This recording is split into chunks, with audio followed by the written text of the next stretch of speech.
प्यारे बच्चों, solve charm के 10th फाउंडेशन सीरीज में आज हम लोग सीखेंगे क्या होती है धनात्मक पूर्णांक, किसे कहते हैं ऋणात्मक पूर्णांक, और थोड़ा सा हम लोग संख्या रेखा के बारे में भी समझेंगे।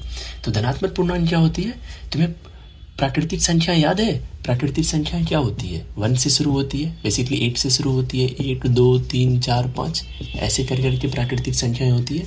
बस इसमें ना यहाँ पर तुम प्लस का साइन समझ लो कि +1 +2 +3 +4 +5। देख रहे हो एक चीज़, प्राकृतिक संख्याओं में ही यहाँ क्या हुआ, प्लस का साइन मैंने लगा दिया, और इन्हें ही हम लोग क्या कहते हैं? इन्हें ही हम लोग कहते हैं धनात्मक पूर्णांक। एक चीज़ समझ में आ रहा है? सबसे छोटी धनात्मक पूर्णांक क्या होगी? सबसे छोटी धनात्मक पूर्णांक हो रही +1। ठीक है, अब जरा आ जाओ ऋणात्मक पूर्णांक के ऊपर।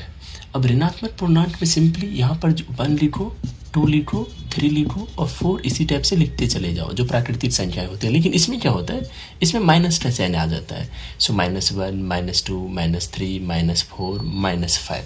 तो ये सारी कौन सी पूर्णांक है? इन पूर्णांक को हम लोग क्या कहते हैं? इन्हें हम कहते हैं ऋणात्मक पूर्णांक। एक चीज़ और कि धनात्मक पूर्णांक को इंग्लिश में क्या कहते हो? पॉजिटिव इंटीजर्स कहते हो। भले ही अभी हिंदी मीडियम पढ़ रहे हो, इंग्लिश वर्ड जरूर याद रखना। ऋणात्मक पूर्णांक को इंग्लिश में क्या कहते हैं हम लोग? इसे हम लोग निगेटिव इंटीजर्स कहते हैं। तुमने संख्या रेखा के बारे में भी पढ़ाई की होगी। संख्या रेखा पर क्या होता है? संख्या रेखा पर ठीक बीच में 0 होता है, दिख रहा है तुम्हें? ठीक बीच में क्या है तुम्हारा? 0 है। 0 से जब तुम दाईं ओर जा रहे हो तो तुम्हें धनात्मक पूर्णांक दिख रहे हैं, +1 +2 +3 +4 +5।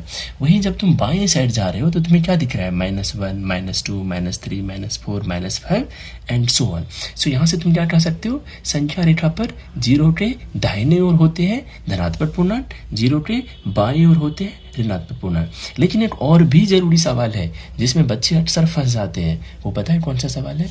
वो सवाल है कि 0 ऋणात्मक पूर्णांक है या धनात्मक पूर्णांक। मैं जब भी बच्चों से पूछता हूँ, कुछ बच्चे धनात्मक पूर्णांक बता देते हैं कि 0 धनात्मक पूर्णांक है, कुछ बच्चे कह देते हैं 0 ऋणात्मक पूर्णांक है। बट आज से ध्यान रखना, 0 ना ही धनात्मक पूर्णांक है, 0 ना ही धनात्मक पूर्णांक है, ना ही ऋणात्मक पूर्णांक है। तभी तो इस लिस्ट में तुम्हें 0 नहीं दिख रहा है, तभी तो इस लिस्ट में तुम्हें 0 नहीं दिख रहा है। 0 यदि धनात्मक पूर्णांक होता तो होता ना इस लिस्ट में, 0 यदि ऋणात्मक पूर्णांक होता तो होता ना इस लिस्ट में। सो ध्यान रखना, 0 ना ही धनात्मक पूर्णांक है, ना ही ऋणात्मक पूर्णांक है। आ गई ये सारी चीज़ें अच्छे से समझ में? ठीक है, चलो फिर यदि वीडियो पसंद आई है तो वीडियो को करो लाइक और कमेंट बॉक्स में लिखो चैम्प CHAMP।